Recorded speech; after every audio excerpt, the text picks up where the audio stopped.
Welcome, folks. I'm Jaby Koay, joined by ACHARA KIRK. What's up? We're looking at a corridor crew video today. This is called VFX Artists React to Snyder Cut Justice League Bad and Great CGI. Okay. Now, for obvious reasons, I'm very, very interested in this, and I would love to see what they have to say. I've watched many corridor crew videos, both for reactions and not reactions, just for entertainment, and I like their videos a lot. So I would love to see what they have to say. Thank you, corridor crew, for allowing us to react to this. Very much appreciated. If you guys haven't yet, please subscribe to their channel and subscribe here. Bell icon, all notifications. Oh yeah. Never really before in history have we had the chance to compare the same high budget films side by side. Exactly. That's wild, The Snyder yeah. version feels like it has more momentum and weight. The human lip is the hardest thing to do in CG. You will love me. Man, Steppenwolf just looks like a dude. Huge thanks to ExpressVPN for sponsoring today's episode. Stick around to the end to find out how you can get 3 months free. Hey, what's up, everyone? Welcome back to another episode of Visual Effects Artists React. Today, we are looking at some They're sitting on the same incredible couch. movies. Normally they're spaced apart. That's right. Hey, No, Freddie. you heard that Freddie right. W. Today we're looking at not just the You know what Freddie Justice W League, is? but the Snyder rocket Cut, thing? and kind Yeah. of comparing the two, because a lot of work was done to make sure the Snyder Cut could happen, and I want to look at the differences. And a lot of money was spent too. How expensive was this movie? Because it's like they filmed the movie, then they filmed all the reshoots, they did all the visual effects for the original cut of the movie, and then for the reshoots, and then for the Snyder Cut. Each time there's money being spent. That hand Probably thing. more than you think is probably the answer to that. But no one will know. They'll keep that under lock and key. Not even the masked detective himself, Batman, could figure that out. I'm willing to wager. Everybody asked us to react to this. That's super cool. So hey, we like those comments. Keep them coming. Help us That's know what cute. to look at. In terms of just like the idea of doing something like this cinematically is crazy. It is like unprecedented in terms of film history, because movie studios don't go back to revisit their stuff to like make a sequel or whatever. It's the first time, as far as we can tell, right, where it's like, okay, cool, everyone wanted this original version, fine, we'll go and do it again. Yeah, like normally when you see a director's cut, it's using the same source material with just slightly different editing, like with Blade Runner, you know? It's like, it's basically the same movie, just with a few different implications. What they didn't do is they didn't go back and reshoot Blade Runner again Yeah. to make a new version of the original Blade Runner. Never really before in history have we had the chance to compare Yes, the same exactly. high budget films side by side with itself. Yeah. Exactly, which is why a close frame-by-frame study of the Snyder Cut versus the Whedon Cut is a film school in a box, because you can infer everything from how does the visual effects approach differ, from how does the script writing and story level differ, from how long a shot's being held to what sequences are rearranged and what else they reshot for the Whedon Cut versus the Snyder Cut. Yeah. You learn quite a bit from it. Yeah. That's a good way It's of putting very it, yeah. informative, Freddie W.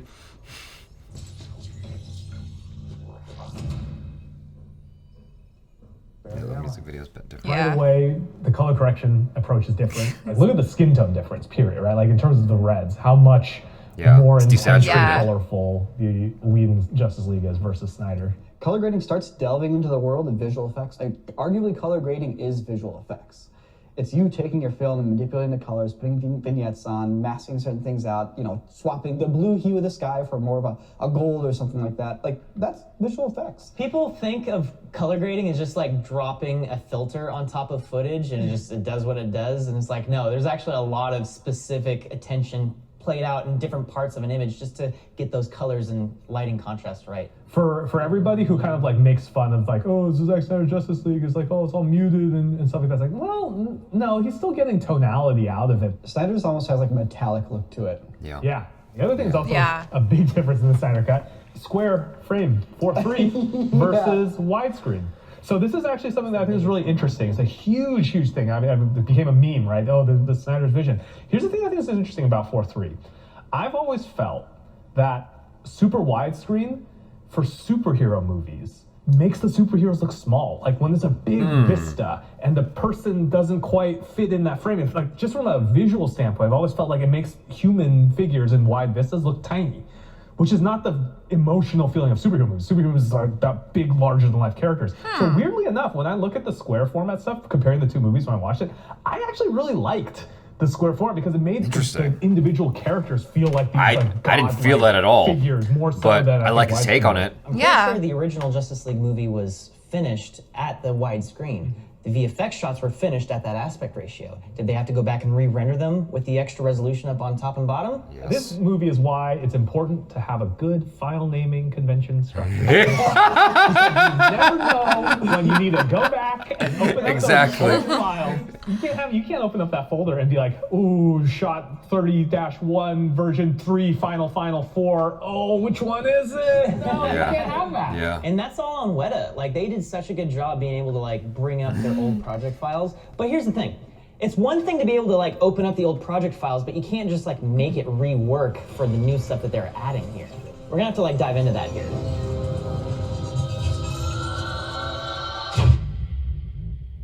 I love how they're like doing it like the movie. Okay, that's the original. So I think it is time to address probably the biggest elephant in the room, Steppenwolf. And I think it's very safe to say that one is quite a bit cooler than the other. That's a mild way of putting it. Man, Steppenwolf just looks like a dude in the 2017 Straight up. version. No, like he is. It's straight up just a dude. I feel like old Steppenwolf's name would be like Brody. The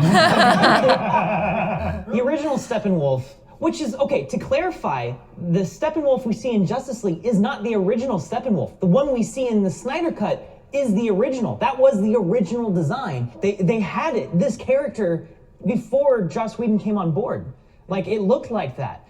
And they redesigned him, not intentionally to make him look lame, but that was the result. So one thing that is interesting to me looking at the character design, right? One of them I just don't buy winning against a bunch of Amazons. Yes, right? Like, exactly. the one in this giant scaly metal thing, it's like I buy a bunch Yes. of people holding it and building Yes, it up. exactly. It doesn't quite work as well if it's this guy in this costume with this sort of medieval looking armor and you have 8 different Amazons holding him down. It doesn't quite have the same impact. I will say when I was watching it, I found myself like just exploring the physicality of this CG creature way more. Just looking at his like chest and looking at the little like the way Breathing. his shoulders are Yeah. built. Like my eye had something to do like during it, you know. Steppenwolf's armor is super detailed, right? It's like hyper detailed. There's little bits everywhere. Now there's And a they're big always danger to doing something like moving, that yeah. because it can very quickly become noise. And it would be a danger of you losing any of his form if you did that. There's 2 things they did to fix that. One is his silhouette is super clean and smooth. The fact that his suit is so shiny, you can still see the bright white outlines of his body as he moves. There's not little spikes everywhere. That's one of the problems you run into with the Transformers robots. Yes, actually. Yeah, there's not really a readable silhouette. But there's another thing that they do. So imagine somebody didn't wearing really a understand that hyper detailed detail. polka dot outfit. Maybe the silhouette is smooth, but it's still just noise everywhere, right? Well, that's what you could have had happen with Steppenwolf, and that is what happens with his helmet in the 2017 version, is that it's just a bunch of squiggles, which is basically the same thing as just noise. In the new version, there's like a pattern, almost like the direction of your hair, to all of the pieces of his armor. And one of the things that the human eye is surprisingly good at is detecting parallel lines and then changes in those lines. Like, I could put a big, pile of noodles on the floor. I could have them all point in the same direction, and I could take We've done one. that before, by the way. I could take one noodle and turn it from the direction of all the others, and you can just look at it and immediately be like, that noodle's in the wrong spot. Yeah. And it seems normal until you think about it, your eye can process 1,000 objects and immediately tell instantly when one is not aligned. And that's the thing that they're relying upon with Steppenwolf's armor, is that by doing the pattern and the flow to it, you're also 'cause they're getting all- shape, clear, distinct, macro shapes in his armor, even though it's made out of a bunch of micro shapes. And some of the animation with the new model, you can see in some of the sequences, it's a weightier animation set. They went in and just tweaked it. And you can look at some of the movements in earlier versions and then see where it ends up in the Snyder Cut. You can actually see it evolve from being this feels floaty to oh, this feels like a little more like there's something there and there's momentum behind it. Yeah. Yeah. There's one shot of Steppenwolf that literally made my jaw just drop when I saw it. Just take care to look at the interaction between the Liquid and CG characters. Oh, yeah. Oh, yeah. that's a 3D puddle right there. Oh, yeah. Just put a puddle in there, make it harder. You want the shot to be a little harder for everybody? Put a puddle in there. Get some water in. Oh, But it's more than just the puddle. There's mud that's coming up and the water's sick. interacting with it. That's Looks sick. real. Yeah. Sick. I saw that. I was like, oh my god. People have no idea how much effort just went into that one small I moment. didn't. To really like merge and marry Steppenwolf with the scene. It's small tricks like that that really help sell CG objects as being real, interaction. But I can see that mud in the water being actual displacement from a real person. Just watch it stick under his left foot. Boink. The way that stick moves and a little splash in the water there, I don't think that's CG. But look at the size of his foot. No one's walking around with size 48 Big old boots. feet. Big old boots, Big old dude. boots on? Big old boots, dog. It's just the awareness to make a stick bounce. In the What if they perfectly made realistic boots way that like had that shape Just to it? good artistic detail. Just walk with like ninja That boots? stick feels real to me. Yeah, it feels real to me too. Maybe Weta will let us know. But yeah, no, here I actually would be super interested to see a breakdown of this specific shot. Weta, HBO, whoever, Warner Brothers, make it happen.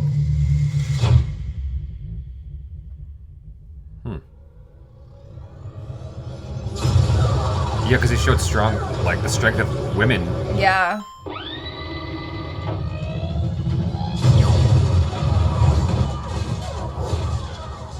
Props to Snyder for showing the stunt people hit the ground when they do the Yes. stunt.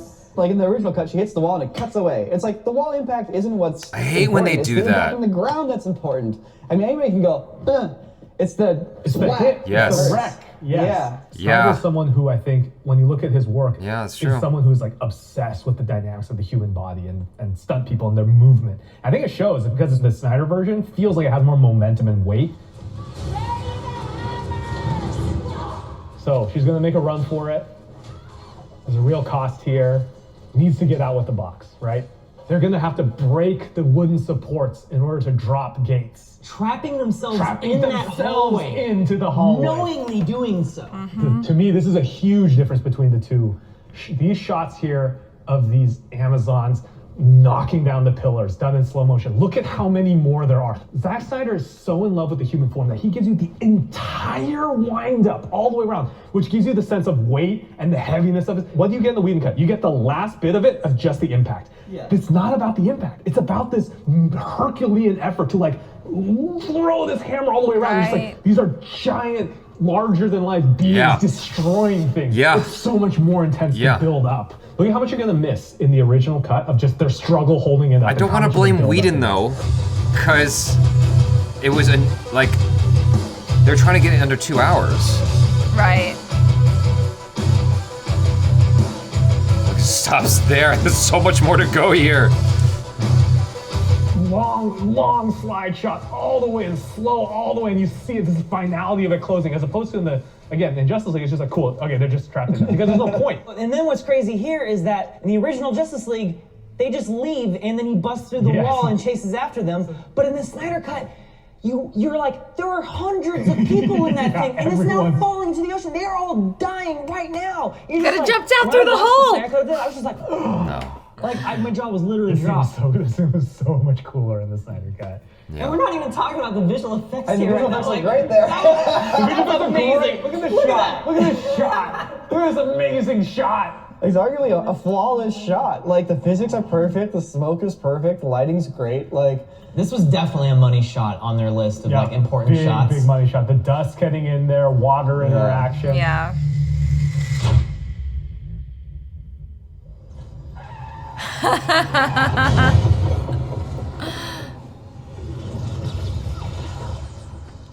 That's my That right favorite there. detail. that's Yeah. pretty cool.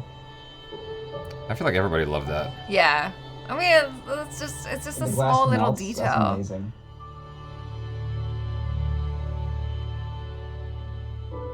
Some artists had to make a perfect movie quality CG hot dog. I say overall, this scene is pretty dang great. Like my misgivings for like how it actually happened with her and momentum and all that stuff, like it doesn't matter. He saves the woman from a car crash in a really cool slow-mo way. How do you think they filmed that though? I imagine she's on a wire. It's kind of like a wire, but I think it's actually a motion control arm. She's got her hair pulled back, so all of the hair you see is interesting. computer generated. They did the CG hair also for Wonder Woman when she's moving really fast in that fight scene. When Wild. she's rapping all over That's the a place. stunt woman, right? Her hair wouldn't move like that if you just did regular speed ramps. They had to take her hair out. But there's another aspect of her that's computer generated that you might not have realized. her clothes. Oh, really? Because they need a ripple in the correct way. Yeah. That's textbook. Oh, you think you know what's CG in this shot? You're like, oh yeah. What about all her hair and her coat? Oh, you didn't look real. I could tell. No, you didn't. Notice how he's being very careful to keep his hands outstretched and not actually pressing down on her, because they knew that they're gonna have to replace all of that. So they didn't want to have like him physically conforming his hand to clothing that's not there yet. They actually nailed the surface contact shadows between his hand and her clothes really well.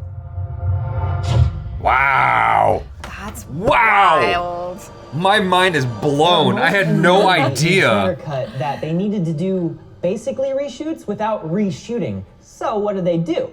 Well, they probably used old footage. They used old footage. So there's a scene between Darkseid and Superman, and he's like all like sad and whatnot. But it's from Man of Steel after Zod dies. That's like the actual moment from the movie years ago. They added a little bit of a CG tear going down his face too. The only thing jank is the shadow from Darkseid. As we talked about in the Harry Potter piece, it's really hard to add shadow on something that's already lit. But I mean, that being said, they did a really good job here. It doesn't take you out of it at all. It's just a cool detail that it's like, you know, in order to make something happen, you pull out all the stops to, you know, just do what's necessary. Oh, you got to use old footage? Well, make it work. Wow. I don't know. That's crazy. Superman, can we ask you some questions? It's for our podcast. Well, in that case. Another thing that blew me away when I went back to rewatch the Justice League was that the Snyder Cut opens on this really like moody moment of Superman dying and yelling and sound waves going out. And then the original Justice League opens up with, "Hi, I'm Superman." For those of you who don't know the story, Henry Cavill was currently working on Mission Impossible 5, 6? Something like that. Mission Impossible Mustache Edition. He was contractually obligated to keep that mustache. He couldn't shave it for these reshoots. And they're like, you fix it in post, right? Well, The human lip is the hardest thing to do in CG. so in the new version, this is just not present at all. It was completely cut. There is no reshoot of Henry Cavill with a mustache in the Snyder Cut. Because those were reshoots for the Whedon cut originally, right? Yeah. Do you know what? Zack Snyder, he's doing away with Joss Whedon's original vision, you know? And I think we should bring it back. We should bring back the Whedon cut. So I think we need to give Superman the mustache he deserves. We have all of this incredible reference footage from Mission Impossible of Henry Cavill with the mustache. What if we deepfake the mustache back onto all of the Superman shots? Because Superman needs a mustache. That's right, we are releasing the mustache. So subscribe for that video, it's coming out very soon. And don't forget, we got, you know, Peter here, and he doesn't do things not at 900%. I mean, how big would Superman's mustache actually be? Good question. I mean, you guys know how Superman shaves, right? They address this. If there's a canon to how Superman shaves. Really? What? He lasers it with a mirror? Oh my god, I was right. I had no idea. So good. What a weird thing to exist. It's right, there's so many things that had to come together for this movie to exist. It's one of these weird artifacts of film history that happens so rarely that when it does, it warrants your attention. And you know what? If you're into film, definitely recommend going frame by frame and really thinking about what the differences are and how they affect the final product and your perception of the final product. You know, there's a lot of comments in these threads talking about how great Dungeons and Daddies is. No, people liking the podcast. Yeah, so That's people good. are listening. So I've been doing this podcast called Dungeons and Daddies. It's a D&D podcast. This last year I've also been helping out my dad with his book, which describes his escape from the Chinese Cultural Revolution by swimming the channel between China and Hong Kong, which is like a 5 or 6 mile swim, which is very long. Yeah, that like 5 or 6 miles might not seem that long, but if you're swimming that, how long did it take him? It took him 8 hours. 8 hours of swimming. How did he not drown? Flotation device. There's a whole Okay, thing. fair. He wrote a book about it. Dude, I helped him out with it. What a story. It's called Swimming to Freedom. You can pre-order it right now. It's on Amazon, Barnes & Noble. Yeah, so yeah, it's a good. It's why I'm here. It's a good story. If you like these videos, consider subscribing. We got them coming out every single weekend, 2 videos a week at least. These days, more. Yeah, it's been crazy. You content gluttons. The mustache cut, don't forget. subscribe if you don't want to miss it. It's gonna be a good time. That was a very informative video. I thought they did a really good job of breaking that down. I almost wish it was longer and they went into more parts of the movie, but I guess that would be too much work or whatever. I think this could have been like a part 1 and a part 2. I would have watched it all. I liked listening to Freddie W. really break it down. Yeah. Like, from his perspective. I mean, all 3 of them, of course, but like Freddie W. Like you could feel his passion in talking about the comparison of these 2 films. I feel bad that the former is called the Whedon cut because I don't think it was his cut per se. He stepped in to finish a film and it was handed off to editors who were being told what to do by the producers who wanted it to be 2 hours long, is my guess of what happened, right? Versus the Snyder cut where he had 100% control over the entire thing. Yeah. It's different, right? That is a Snyder cut. You know what I'm saying? And it's different as well because it's like he knew going into it that this is what the fans wanted. Like, can you imagine if we had got a 4-hour long movie to begin with? Like, how would that have been received? But I guess because, you know, people got the 2017 version and were like, no! Yeah. This is not our Justice League! Right. At the time, I enjoyed it, but I much prefer the Snyder cut. I think that, well, there's certainly some merit to the, you know, I know that some people will not like hearing anything positive about the Whedon cut, but there is some merit to the Whedon cut. I'm sorry to use that phrase. It's not his cut.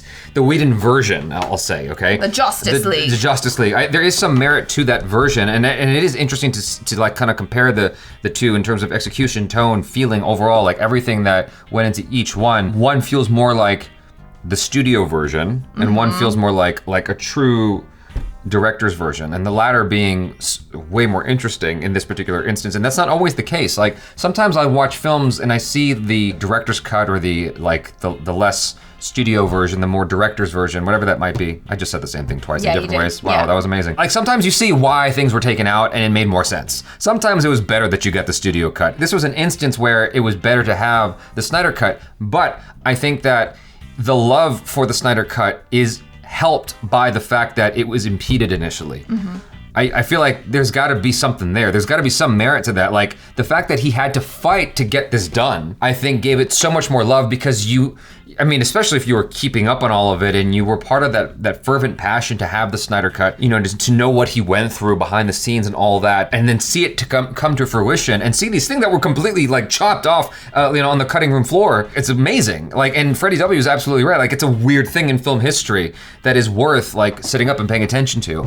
And everything he you know, kind of pounced on in terms of emphasis, like what Zack Snyder emphasized in his version versus the initial version was great. One of the key things he said was that he's in love with the human form, which is very clear from the first time that I noticed him, which is 300. Yeah. Like, it's very, very clear that like he loves the human form and the presentation of the human form. How it moves and athleticism and all of that. You know, when I watched that sequence where what's her name is running out of the temple with the box, I noticed the women like more. Yeah. You know, the muscle, you know, how muscular they were and moving like he was describing it as Herculean, right? Is that how you say it? Herculean. Yeah, I said it right. Yeah. I'm not gonna try again. And so, Herculean, yeah, like in smashing the pillars down, like you really saw their form, and I appreciated all that. Like, as someone who lifts a dumbbell from time to time, I appreciate that a lot. That's hard work. And moreover, what they talked about was the stunts. As someone who has done stunts, you know, not on this level by any stretch, but as someone who's done stunts, like, I know what it feels like to fall. I know what it feels like to get hurt. I know what it feels like to do something and then see the stunt you did where you got hurt get completely chopped off. Right. Get completely cut from the movie that you were doing, right? And so to cut out the hard work that so many of these stunt women did, taking the hit into the wall and falling onto the floor, and that not being in the final product, like, that's a lot of people who took that fall. I mean, they got paid at the end of the day, but there's a lot of people who took that fall that didn't make the cut, and that kind of sucks. It's like, no, but like, they worked hard and it's worth showing anyway. It's really, you know, providing emphasis. But I think a lot of the time, like, as viewers, we don't even realize that. Like, I certainly didn't start thinking about that until hanging out with you and like really learning about, you know, the hard work that stunt people do. I think we just take it for granted and we're just like, cool, let's move on to the next thing in the story. But it's nice to have a director who appreciates that. Yeah. You know? Yeah, for sure. One of my good friends is close with him, and like, he really listens to his stunt coordinators. You know, as far as I can tell, like, they work hand in hand. The only shot I didn't like from the Snyder Cut in that particular sequence was when she's sliding out of the temple. I thought that would lingered too long, and it just looked it looked like wire work. Yeah, just that was the only shot. The bit where she suddenly pops up, I thought looked a little bit funny. Yeah, that's the only part that I didn't like, but everything else, I actually really enjoyed that sequence. And they're absolutely right in their comparison of the two versions of Steppenwolf. I'm like, he looks so frightening in the Snyder Cut version. Even though he has puppy dog eyes. Yeah, I just think he's just like massive. Yeah, he's like, ugh. To be honest with you, when I saw it, I got a little like, I second guessed myself. I'm like, I wondered if that's how he always looked for a moment, for like a brief second, because like it hit me hard when I saw him the first time, and I'm like, whoa, he looks so good, he looks so much better. And then I had to ask myself, well, wait, did he always look like that? Like, you know what I'm saying? Yeah. And then to see the version that came out with Whedon's The 2017. Yeah, the 2017 version, I'm like, oh my God. That looks so bad. Like, I remember my feeling of Steppenwolf when I first saw him in the 2017 version and not liking it. Right. And being like, ugh. And then my first impression of the Zack Snyder version of him just looking so huge, like, and so threatening, like this presence about him. I was like, whoa. Like, it immediately got me, and I was very, very excited for it. And I think that what they said here is very, very, like, on point. But also, just the way his armor moved and stuff, and the way it was composed was just so mesmerizing. And I think it is something, it was, who was it that said it? But like the human eye is just drawn to patterns, right? When it was at rest, it looked like a beautiful weaving or like a basket weave or something like that. Right. But then when it moved, it was just mesmerizing to watch. Like, it was so cool. I recognize stunts very, very quickly because of, you know, my experience, what little there is, and also being friends with some people, knowing stunt friends who have gotten hurt really badly or almost died. I have a lot of associations there, so I'm immediately quick to pick up on that stuff. But when it comes to visual effects, I take for granted sometimes. When they talked about Steppenwolf walking through the puddle, I didn't even process that while watching the film. I thought it looked cool, but I didn't think about how hard that was to do. Well, I think that's when it's done well, is when, as an audience, you don't notice it. That's like probably the highest accolade that you could give a VFX artist is, I didn't even realize that was VFX, you know, then they know that they're doing their job properly. Right. It's just unfortunate that when they don't do their job well, everybody freaking notices and everybody wants to talk about it and rip it apart. Right. You know, they just don't get enough credit. Right. And watching that sequence back over again several times as they showed it here, it just looked real to me. Like, I thought I was actually looking at a person walk through that puddle.